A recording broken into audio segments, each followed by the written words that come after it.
Justin. Hey, it's time to review the much anticipated Solo, a Star Wars story. Las Vegas Weekly film critic Josh Bell is here with the Bell Breakdown.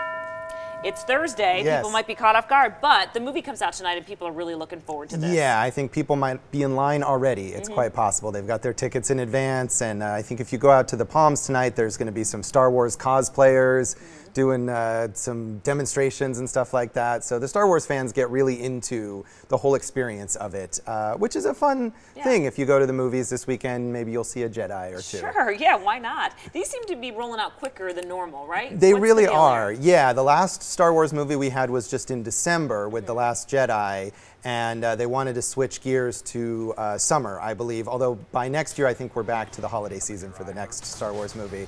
But yeah, it's only been a few months, and we're back with Han Solo now, the younger version of Han Solo, played by Alden Ehrenreich in a movie that's sort of an origin story and takes place before the original Star Wars trilogy, when we saw Han Solo played by Harrison Ford. Okay, so you're saying it's after the prequels, before the originals. Yeah, okay. they're really filling in a lot of gaps here. It's around the same time I think we had Rogue One a couple years ago. It took place in a similar time period. So he hasn't met Luke Skywalker or Princess Leia yet.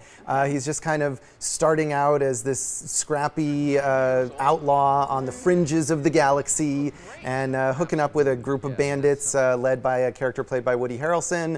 And Han has got a love interest played by Emilia Clarke from Game of Thrones.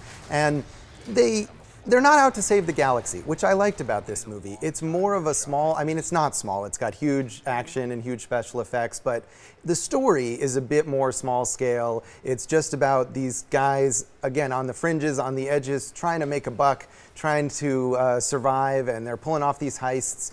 And it makes for a fun story. I was pleasantly surprised. This movie had some troubles in its production. They switched directors midway. Ron Howard is the director who ended up finally with the credit. But whatever they did, I feel like it mostly worked. Okay. I like Woody Harrelson, and I haven't, just so people know, it's a weird thing about me. I've never seen one single Star Wars movie in my life. I know that's weird. Probably not the one to start with. No.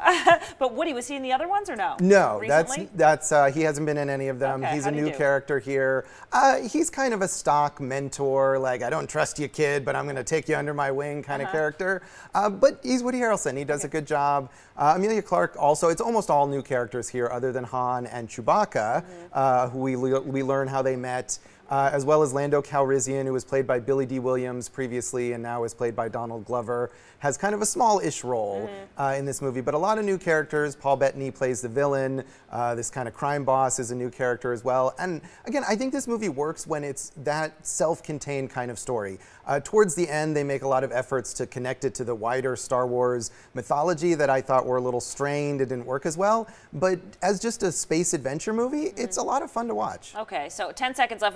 We have to see this in the movie theater, right? Oh yeah, it's big spectacle, action effects, all that stuff. If you like Star Wars, do go see this. Okay, perfect. Thank you, Josh, for the Bell Break.